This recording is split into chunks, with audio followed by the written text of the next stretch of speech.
Sup y'all and welcome to Legend of Zelda Skyward Sword. In the last episode, we got Fi, who's pretty much a walking, talking tutorial! So now we can finally leave Tutorial Island, because we have the portable tutorial, because Nintendo likes to shove stuff down our throats. So here we get to the sky. We're gonna be flying to this portal and jumping in, but before we do, I'd just like to quickly go over another problem I have with this game. The sky, it is so freaking empty.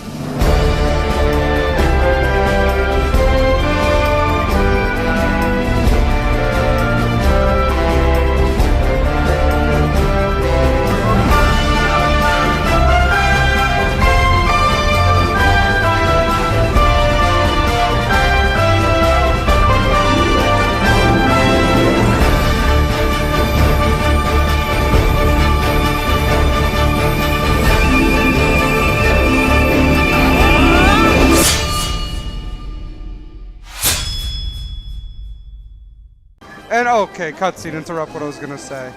Master Link, observe. The green pillar before you is a column of light. It marks the point at which you can descend to the surface. You can confirm. See what I mean about walking, talking tutorial? This girl just won't shut up giving us tutorials. But this is actually a pretty cool mechanic in this. Wait, no. Oh, no, this is not the thing that I thought she was introducing. She was just explaining the map. Never mind. Oh my god, like, see, we don't need to be in Tutorial Island because we have Fi now. As soon as we get Fi, we can leave. So yeah, the sky is really, really empty. For an overworld, it feels more like a hub akin to Super Mario Galaxy. And that's not where, the Super Mario Galaxy, comparisons end.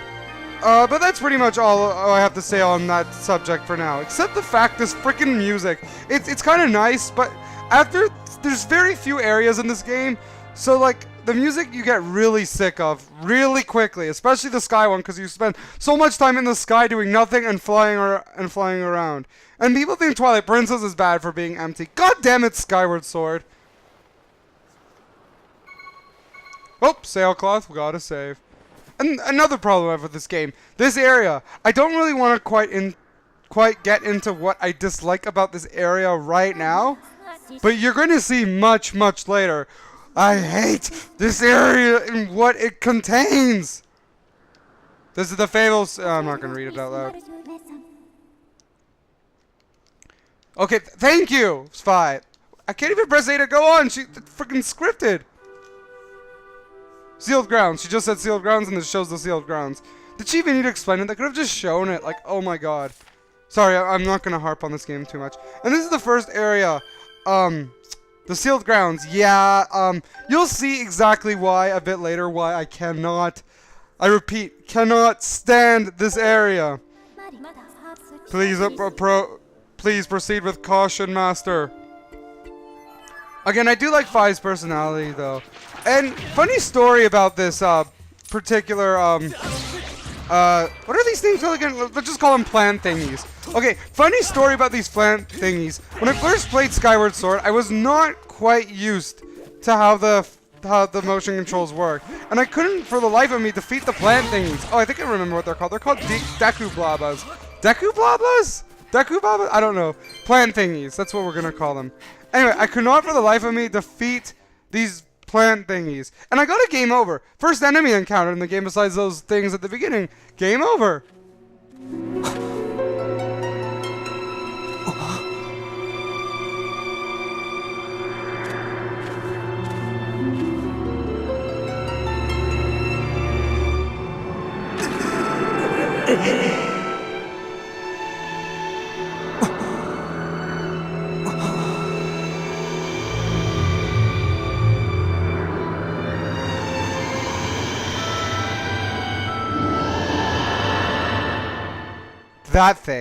That thing, we saw this in the dream. That thing is why I hate this area.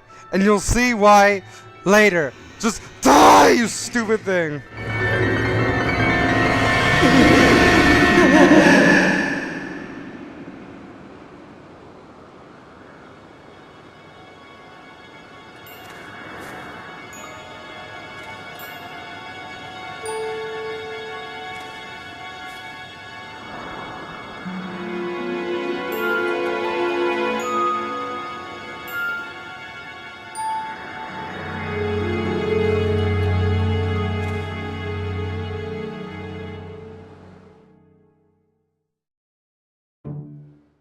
That was a very artistic cutscene, yet slightly unnecessary. But I think it was just to show, like, off the cutscene and the story and the lore with this game. I'm not quite sure what I'm talking about here. I believe we have to go in there, but I'm just looking around to see if there's anything else. I wish, you know, I forgot how, like, annoying the stamina system. I wish we got more stamina. In fact, unlimited stamina. It'd be oh, no, we do have to go to the center, like I thought. You just jump off, and you do the sailcloth, save. And I'm glad the sailcloth is returning. I'm not sure if you know, but the sailcloth is actually returning in Zelda U, which is kind of nice, because I do kind of like the idea of the sailcloth. You just jump around, then you use it to, like, save yourself from landing. It's a cool idea. Young one. Child of destiny, descended from the sky.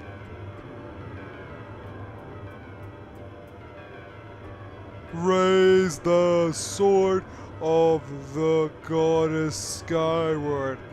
Take aim at the evil aura and unleash its power. I kind of like to think this guy is talking slowly because the text is so slow.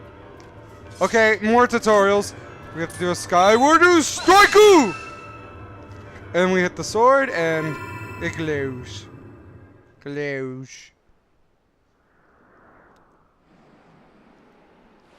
And pretty much by hitting the sword, it causes jets of air to shoot out. Remember, kids, or adults if you watch this. Master Link, I'm sensing a change in the area that was triggered by your Skyward strike. I have also detected an aura that correlates closely to your sailcloth. I surmise this aura belongs to Zelda. I can lead you in the direction of this aura through a process known as dowsing. Would you like me to explain this process to you? No, I'm pretty sure I know what dowsing means. I guess little kids wouldn't know what dowsing means. I remember in the Pokemon games when they changed the item finder of the dowsing machine. I was like, what the hell does dowsing mean? But, you know, I'm 21 now. Hold down this random button. I'm not sure if you can see. And select Zelda. No, really? Again, I have to stop ragging on this game and it's freaking unnecessary, stupid amounts of tutorials. Like when I first played this game, I never noticed this because I hadn't really played any other 3D Zelda game besides like Twilight Princess at the time and Ocarina of Time. And Twilight Princess is also pretty riddled with tutorials. So I thought this was like sort of like a norm. Plus I wasn't really like noticing it that much. I don't know. It just didn't bother me because I guess I was used to it. But then I played Wind Waker and that virtually has nothing. It's like here's an overworld, just sail and do stuff. But this game, it's like, oh, you have to swing the sword right to go right. You have to press C to click your menu. It's so and again, it's pretty obvious she's in here, but you have to use the dowsing to activate this stupid cutscene or whatever you call it. But yeah, like, pretty much the thesis of this game is Wind Waker's way better than this game. And I don't know why I'm gonna stop, like, comparing this game to Wind Waker, because we all know Wind Waker's a better game. And I'm just playing this game instead of Wind Waker because I know this game more, even though I haven't played it in years. It's easier to follow for me and explain it and whatnot. Wind Waker's more open, so it's a bit more stressful for me. But this game is just, it's... The hand-holding and the straightforwardness makes it easier to Let's Play, in my opinion. Oh my god, that girl's hat is pointy! Like, if someone falls on that hat, they'll, like, die. Girl, I mean old woman. Ah, the traveler descended from the clouds above. I welcome you, child of fate. Apparently everyone here talks really slowly. Tell me, what is your name? Does that sound like Bane? It sounds like Bane to me, that voice. Link? Link, good, very good. That reminds me of Emperor Palpatine, who goes, good. And she kind of has that same look where, like, you can't see her eyes and just her wrinkly face. Except Emperor Palpatine, like, also another common thing they have in common is Emperor Palpatine's, like, lightsaber. Does he ever? Yeah, he uses a lightsaber in Revenge of the Sith. God, I'm such a Star Wars nerd. Anyway, his lightsaber is about as pointy as that hat. And they're both red. Like, you could use that hat as Emperor Palpatine's lightsaber. I've sat here for many years waiting for you to arrive, so I could fulfill my purpose as your guide. By sitting there? Oh, now she's talking quickly. You stand under the roof of the sealed temple, a place built by the goddess an eternity ago. I was born by the darkness, forged by it. No, that's not a good Bane voice. Your arrival here was predestined many, many years ago. The Spirit Maiden you seek arrived here shortly before you, descending to this land in a shower of light. Really? I thought it was a tornado. There's no doubt the gears of fate have begun to turn. Yet all of this is not as it should be. The Spirit Maiden was not meant to reach this land in the manner she did. Nope, she was sucked by a tornado. I feel an evil power working in the shadows. It moves to warp the destiny of which you two are a part. There's always an evil power. Always. Link, you are concerned for the Spirit Maiden and seek her whereabouts, yes? That is understandable, but for now you must focus on moving forward. That girl has her own purpose she must pursue, and so do you. You know, looking back on it, what happens way later down the game, this dialogue is actually kind of interesting, what she's saying. She set out for foreign woods to discover that destiny for herself, and you must follow. Show me your map. Very interesting what she's saying. But this has major spoilers why I find this interesting. The X upon your map marks the path that will lead you to foreign woods. You will be traveling in unfamiliar land. Many monsters have settled here. Of course, monsters always settle. I will give you the power to create beacons. Oh yeah, this was the thing I thought Fi was explaining earlier. Oh no, but of course Fi doesn't have to give us that. It has to be this person, because all of Fi's purpose is to freaking tell us shit we already know. So yeah, we press C. This is a really cool idea, and I really hope Zelda U, especially how it's open like that, uses the beacons. And I think in the video where they can run the sailcloth, they also showed off the beacons. Cool. I'm glad they're not completely ignoring Skyward Sword. I mean, the whole atmosphere of Skyward Sword and the motion controls are being ignored, but I'm glad they're at least bringing some attributes, because I like... Wait, I don't want to put that there. I don't even know what I'm doing here. But I like when games acknowledge each other. Even though one may not have to do with another, you can still bring over features from one to prove another. When you know, yeah, I'm not going to read this out loud. All this is tutorials. All people can talk about is either fate or tutorials. It's like, all they like to do is help us. Well, that's the point of the game. Because we're the main character and these people are trying to help us. It's kind of cool if you think about it, but they feel like more of gameplay elements than actual characters. If you understand what I'm saying. It's kind of hard to explain. You're all ready. Leave through the door before you and enter the words. I wish you safe travel. Thank you. Know all questions you have now will be answered in time. No, I don't think any of those do.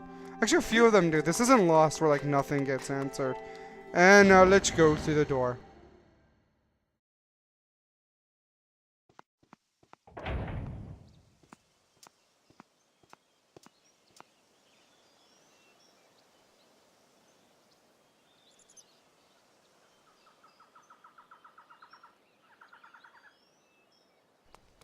Oh, those are to show the beacon. Like, what was the point of that? I have to stop, like, nitpicking over, like, random camera things. It's just a film major in me. Oh, and now we get introduced to, like, the tutorial part where we attack enemies.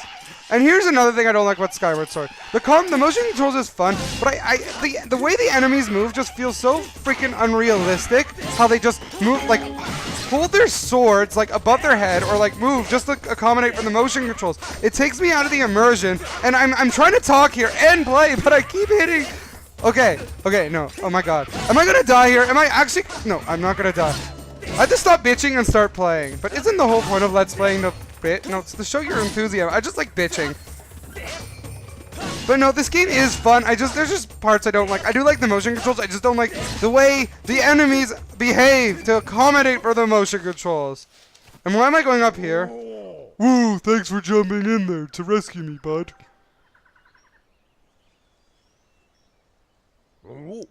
Just who are those red pests? I did not expect to run into a pack of them in this peaceful forest. Same goes for you. This is the second time I've bumped into one of your kind today. I tell you, all sorts of weird things are going on lately. See, I'm really bad at voice acting and like making voices, but I don't like how in previous games I would just sit there and just shut up for a while, and it just took you out of the immersion. So I feel the need to voice the characters. I could talk in my normal voice, but I find it more fun and easier for my throat if I use different voices for each character. Hey bud, I'm Gorko, the Goron.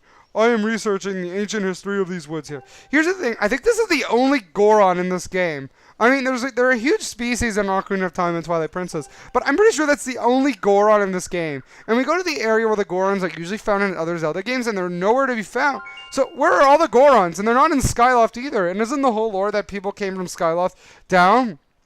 But I guess there's other species. But you don't typically see species you find in other Zelda games in this. This is like... because there's no Deku Scrubs, no Gorons, and no Zoras. This is the only Goron in the game. And I have no idea... like, where are all the Gorons anyway? Maybe they're not in Hyrule or whatever this is. And this guy I'm pretty sure... oh, no, this isn't a save statue. This is a way to go to the sky if you want. And that's what he was pretty much explaining. Not really. Ooh. No, fine, you can tell. I'll let you tell me more, tell me more, tell me more, tell me more. Wait, you want to tell me more? I don't know. Whoa! What in the world just happened? Did you use some kind of magic? The statue reacted the moment you got near it, bud. How crazy is that? Let me see if you could tell me more. According to some of the ancient texts I've read, there is a place way up in the sky called the Isle of the Goddess. Old statues like the one behind me were placed here to provide travelers with a way back up to the island. My research seems to suggest this particular statue is special in that it alone holds the power to activate all the other statues. Hey, I'll be the first one to admit it sounds like something out of a fairy tale. Well, this game is kind of a fairy tale. Link is based off Peter Pan, if you hadn't realized. It is a real head scratcher, bud. Makes you want to know more, does it not? Okay, fine, you can tell me more. Tell me more. Oh, it sounds like I have a fellow connoisseur of ancient cultures here. Alright, bud. You would better brace yourself because I'm about to blow your mind. So get this. People actually live on the Sky Island, and they get around by flying on the backs of huge birds that are way bigger than the birds down here. Whoa! Whoa! Mind-blowing stuff here! I did not know that from the first 5 episodes of the game, learning how to do that. I guess that's the joke, but I shut up. Up there, everyone reveres... Fuck it, I'm just gonna move on. Not only that, but what I could tell, their civilization is way, way more advanced than ours down here. Actually, there's something later that will contradict that. But it does not even stop there, bud. This Isle of the Goddess has even more stuff to marvel at. I like Marvel, better than DC. The place was crafted by the goddess herself, so figures that it is filled with wonders we do not have here. The buildings are all made of gold, and then a spring of mystical water feeds a river through the place. One sip of that stuff, and you live forever. Wait, really? The trees are heavy and with plum fruit that cures all disease. The fields are crowded with pumpkins that never rot. Magic wildflowers bloom everywhere. Okay, I see where this is going. This is like how the people protect Skyloft as a legend. And even though it's clearly exaggerated the truth, and we come from there, and we know that's not true. Amazing, right? Wrong! It is beyond amazing. You want to hear more about it, don't you, bud? Fine. I'll waste more of my viewers' time. Sorry, I meant viewer. Good to hear, bud. I am completely obsessed with this place. I cannot get enough of it. I wish I had more to tell you now, but I will need to research these statues to learn more. You know, I don't think I ever spoke to him, but I think like every time you talk to him, he gives more made-up shit about Skyloft. That's just a myth, but he thinks it's true. He's such like a culture nerd. I like this character. I like the characters of this game so much. Now I'm trying to examine the statue. Okay, there we go. Yep. Okay, this is the way you could go to the sky. You could save or save and quit. It's pretty much self-explanatory. And since we found the statue, I think that's enough for this episode. Next time on Legend of Zelda, we're going to go through Faron Woods, or Faron Woods, or however the hell you pronounce it, and see what's there. There's quite a bit to go. Later.